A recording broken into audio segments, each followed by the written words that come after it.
My name's Jamie O'Leary and I'm the owner of Joel's Food Co. We've got a restaurant which we opened back in 2015. We've recently branched out with everything that's been going on with COVID, and we've got back into the street food market as well. Working for yourself as opposed to working for someone else, it focuses you a lot more because you've got to do it.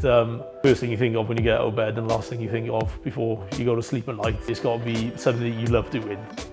I wasn't planning on becoming a chef. I ended up getting into it fairly late. But it wasn't the plan all the way along. I stumbled through a few bits and pieces before I found what I actually wanted to do.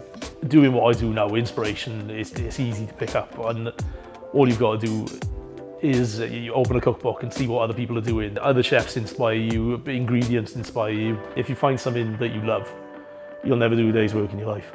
For me, I'm the sort of person that I wouldn't be able to sleep at night knowing that I didn't give it a go. I mean, what's the worst that can happen? You know, if you don't try, you'll never know. And it could be the best thing you ever do.